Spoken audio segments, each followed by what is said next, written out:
Hi, friends. I know many of you are carrying a heavy heart right now.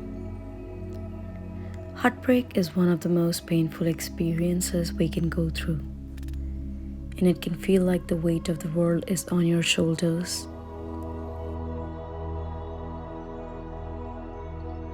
Whether it's the end of a relationship, the loss of someone close to you, or unrequited love, the pain can seem endless. But I want to remind you, especially in these difficult moments, that you're not alone. There's a deeper wisdom, a spiritual truth that can guide you through this storm. Today, I want to share with you teachings from the Bhagavad Gita that can offer you comfort and help you heal. Together, we'll find a way to rise above the pain.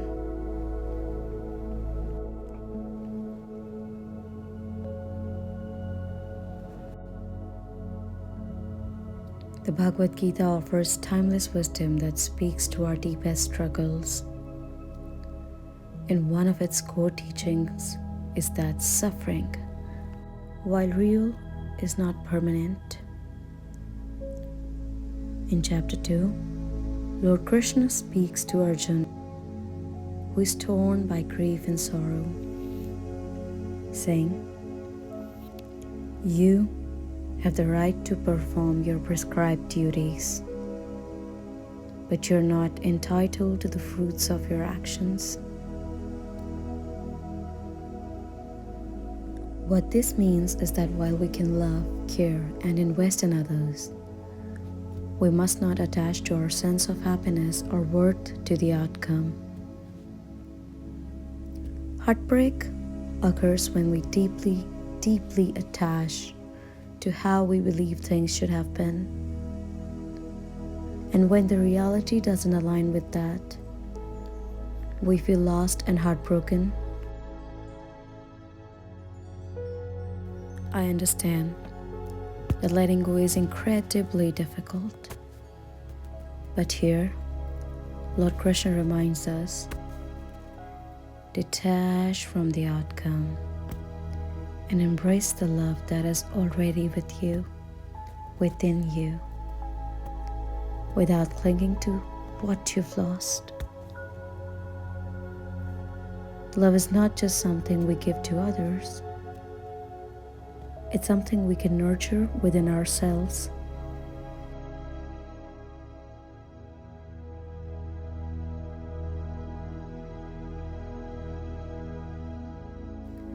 In chapter 2, verse 20, Lord Krishna shares another profound truth. The soul is neither born nor does it die. It is eternal and beyond destruction.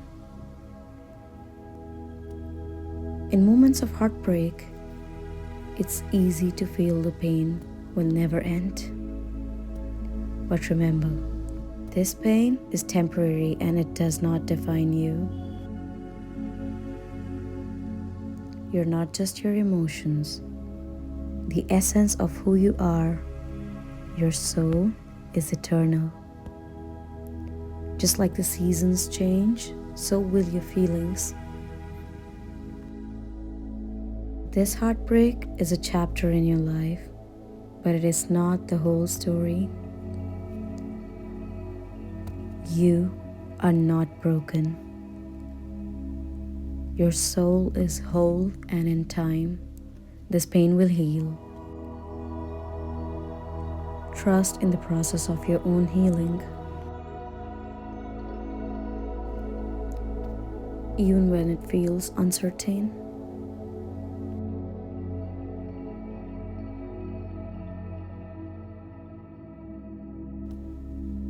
Sometimes we get so caught up in the pain that we forget to take care of ourselves.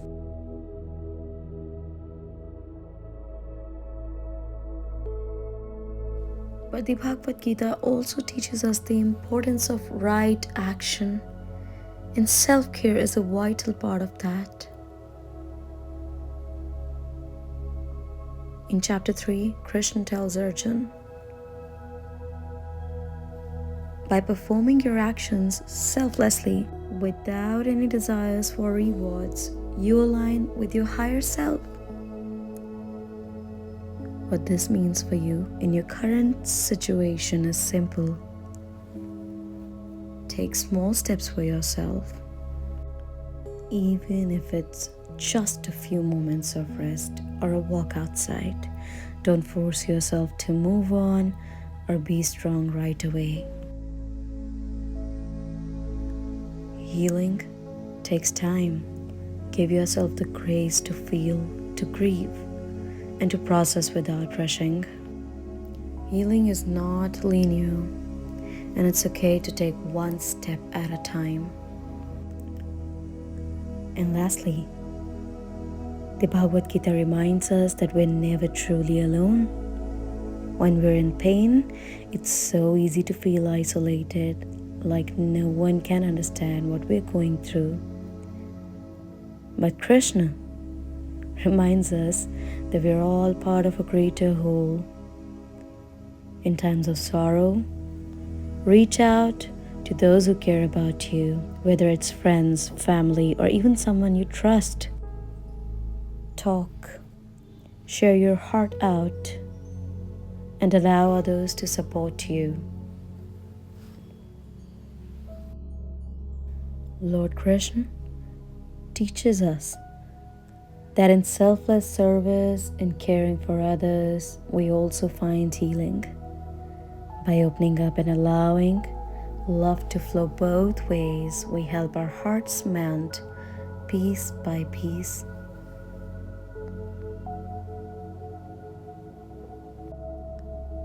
Dear one, I know this pain feels like it will last forever, but remember, it is temporary. It may take time, but healing is possible. You're not broken, and this heartbreak will not define you. The love you seek is already within you, and in time, you will find your peace again.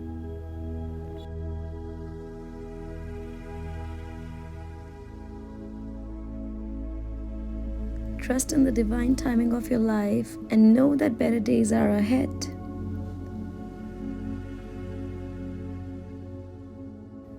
I'm sending you all my love and strength. You are so much stronger than you realize. Take each day as it comes, and I know that I'm with you, supporting you on your journey. Take care.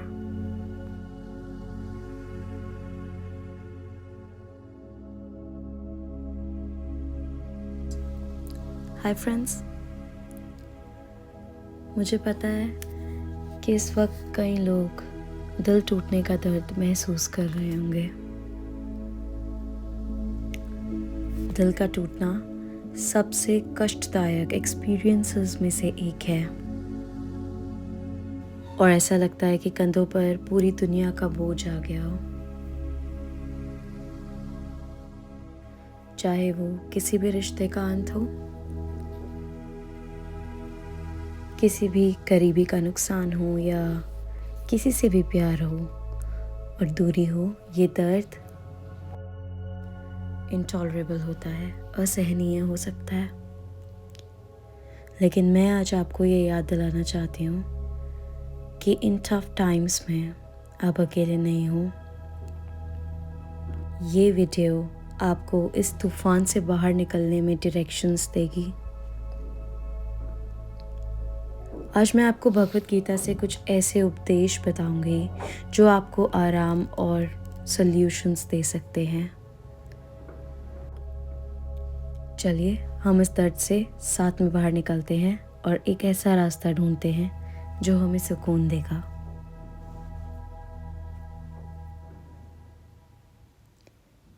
Bhagavad Gita हमें एक गहरी और शाश्वत समझ देती है,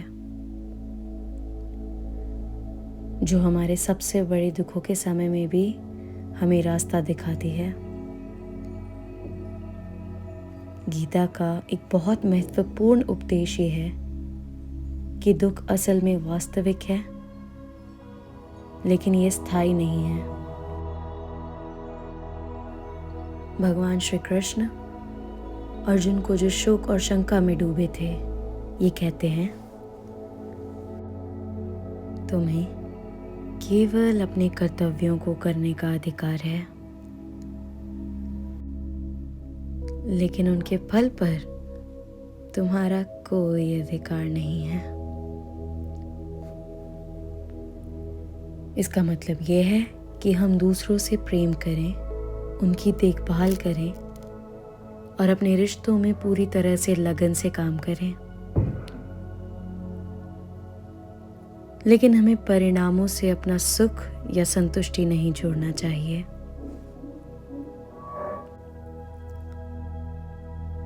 दिल टूटने का कारण तब होता है जब हम किसी चीज या किसी के साथ अपनी उम्मीदों को जोड़ लेते हैं,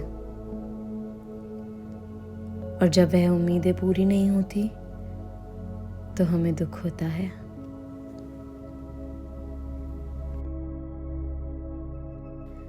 मैं समझ सकती हूँ कि इस पल में इस बात को समझना मुश्किल हो सकता है, लेकिन भगवान श्री कृष्ण हमें याद दिलाते हैं कि परिणामों से अपनी उम्मीदें तोड़ दें और जो प्यार आपके अंदर पहले से है उसी को अपनाएं। प्रेम सिर्फ दूसरों को देने के लिए नहीं है, ये आपके अंदर भी पहले से मौजूद है।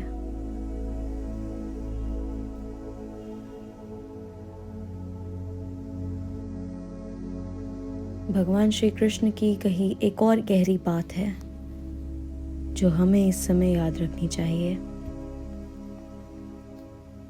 वे कहते हैं, आत्मा ना तो जन्मती है ना मरती है, यह शाश्वत है और नष्ट नहीं होती। जब हम दिल टूटने के दर्द से गुजर रहे होते हैं तो यह महसूस करना आसान होता है कि यह दर्द कभी खत्म नहीं होगा, लेकिन याद रखें, यह दर्द अस्थायी है, अनस्टेबल है, and this does not define you. यह आपको परिभाषित नहीं करता।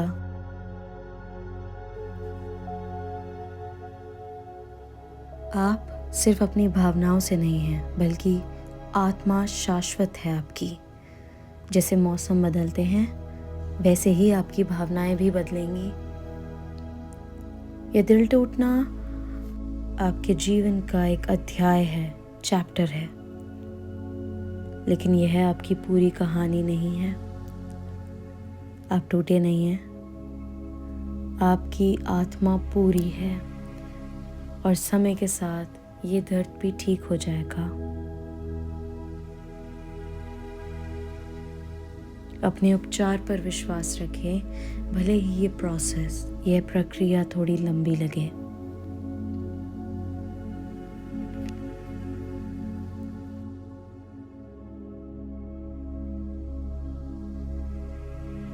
कभी कभी हम दर्द में इस कदर डूब जाते हैं कि अपनी देखभाल करना भूल जाते हैं, लेकिन भगवत गीता में भगवान श्री कृष्ण हमें सही कार्य करने का महत्व बताते हैं। खुद की देखभाल करना भी उस कार्य का हिस्सा है।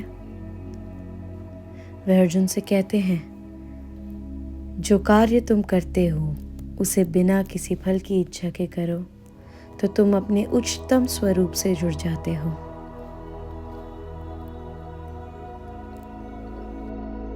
यहाँ इसका मतलब यह है कि इस समय अपने लिए छोटे छोटे कदम उठाएं, चाहे वो कुछ पल का आराम हो या बाहर ताजगी के लिए एक वॉक पे जाना। बिना प्रेशर के, बिना दबाव के अपने साथ समय बिताएं।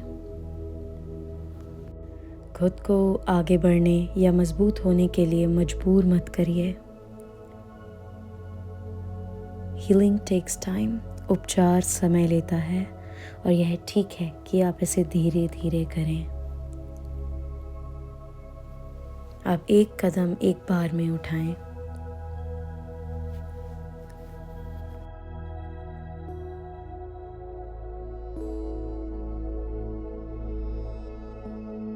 हम कभी अकेले नहीं होते। जब हम दुख में होते हैं तो यह महसूस होता है कि कोई हमारी स्थिति को नहीं समझ सकता, लेकिन दुख के समय में उन लोगों को संपर्क करें जो आपसे प्यार करते हैं, चाहे वह दोस्त हो, परिवार हो या कोई विश्वसनीय व्यक्ति। अपना दिल साझा करें और दूसरों को अपने दुख को साझा करने का अवसर दें। भगवान श्री कृष्ण हमें यह भी सिखाते हैं कि दूसरों की मदद करने से हम खुद को भी ठीक कर सकते हैं। जब हम दिल खोल कर मदद करते हैं और दूसरों को भी सहारा देते हैं तो हमारा दिल भी जुड़ता है, वो ठीक होता है।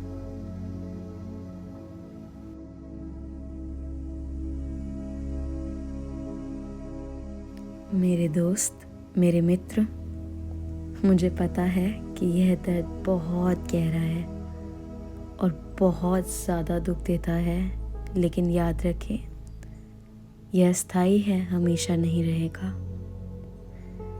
समय लगेगा लेकिन उपचार संभव है। आप टूटे हुए नहीं हैं और यह दिल टूटना आपको परिभाषित नहीं करता।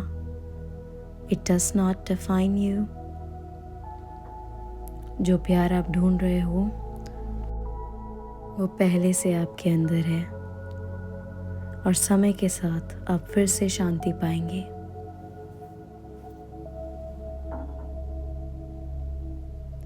मैं आपको बहुत सारा प्यार और हीलिंग्स भेज रही हूँ, स्ट्रेंथ भेज रही हूँ, शक्ति भेज रही हूँ।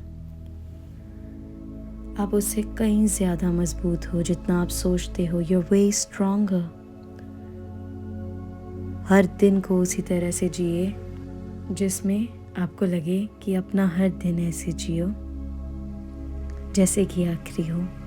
And just know कि मैं आपके साथ हूँ। इस जर्नी में मैं आपका साथ दे रही हूँ। नमस्ते।